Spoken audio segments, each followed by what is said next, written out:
And every time we mention farming, a lot of people build this picture in their mind of just traditional farming, like Clarkson's farm, for example, where you buy a Lamborghini tractor. So we're saying 40%, 40 grand net profit on around about 2.5 hours a week.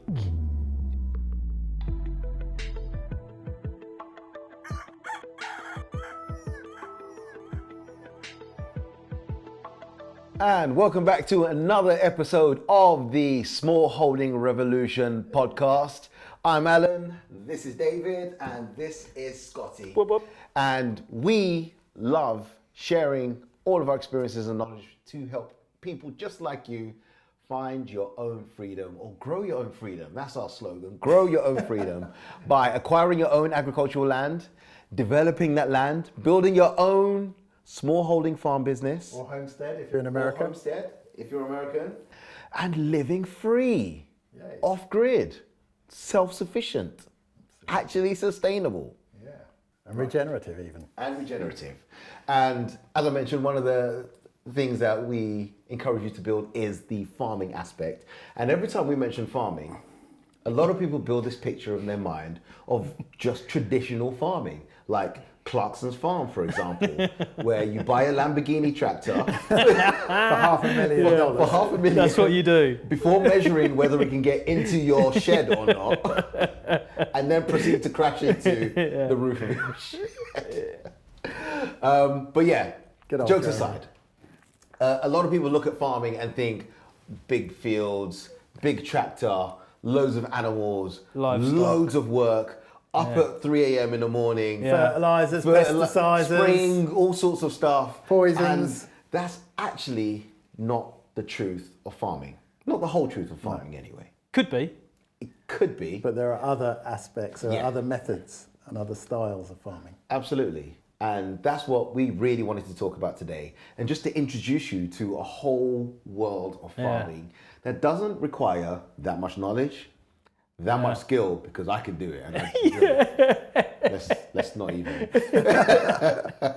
My catchphrase is, if I can't plug it in and it doesn't have coding, I can't figure it out. So growing things that live is something that it's been a learning curve for me, but it's not been as steep as I thought it was. Yeah.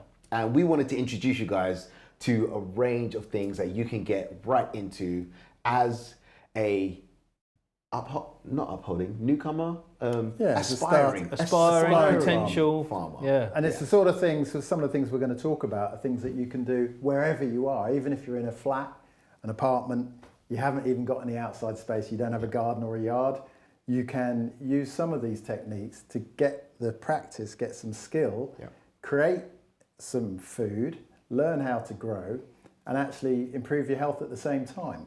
And this is one of the pathways to Great word. yeah, one of the pathways to getting into a small holding or a homestead.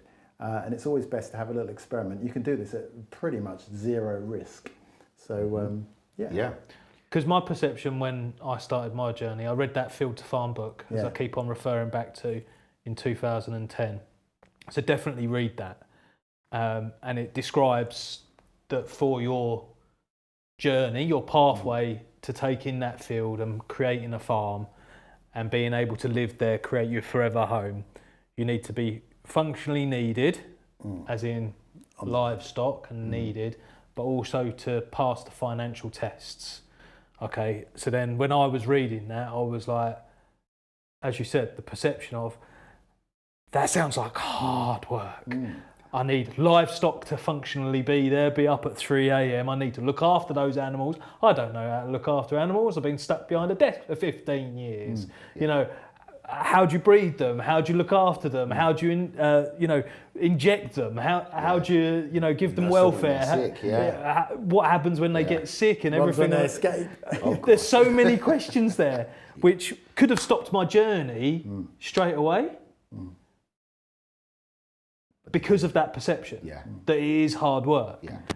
Then I read the financial piece, and there's a reference there to a manual called John is it Nix or Knox? It's John. Yeah, Nix, is it? Nix, Yeah. the John Nix handbook, Yeah. which basically says it gives you the amount of money that you can earn from a particular head of livestock. Yeah. Yeah. This is UK like a reference. farming formula. So It's a reference. farming formula. Yeah. Love that. Yeah. Love that.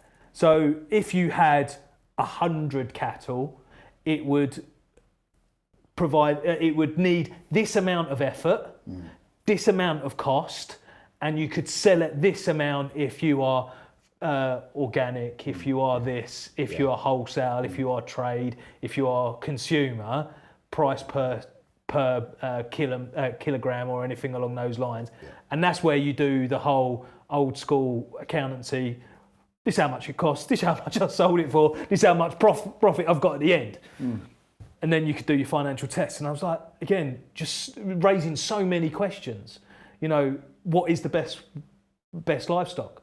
What's the best way to look after them? What's the best way to feed them? What's the best way to selling them? You know, there's so many questions, it becomes really, really difficult. Even to get to the financial answers. But fortunately, I read a piece in the Field to Farm piece where it said that if you perform an animal sanctuary on your farm or a rescue, 'cause the idea of chicken rescues really make me happy, and that's what I do now, then the planning authority can take a view on it.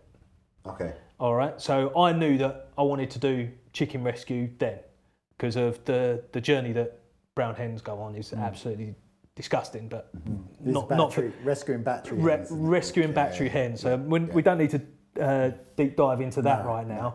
But I thought, right, if I do that, then the local planning authority can take a view on that, and that's not as hard as the cattle, the pigs, the sheep, and everything along those lines. And that's what unblocked my decision making in going to start my smallholding. Yeah. Okay, so if I didn't have that perception, I would have read it and gone, traditional farming's too bloody hard. You know, I wouldn't have got going on this journey. Yeah. All right. As it turns out, that phrase has got me into a lot of trouble.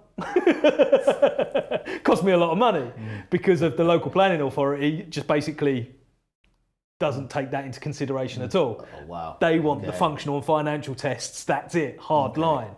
Okay. Right? So I went on this really hard journey and battle and made loads of mistakes and cost loads of money, planning applications refused and everything. Yeah. Until I met David. Okay. And David started introducing me to these new concepts. All right. And I was like, Yeah. we could do that. That could plant into that. That could dovetail nicely into this. Yeah. And then a synergistic business model arose where everything is helping each other out survive. So you have a very efficient economic ecosystem. Yeah. But each component is essentially low effort, high yield. And that's the recipe and here. high value. And high value. Yeah. And that's the recipe for the smallholding revolution pathway. Yeah.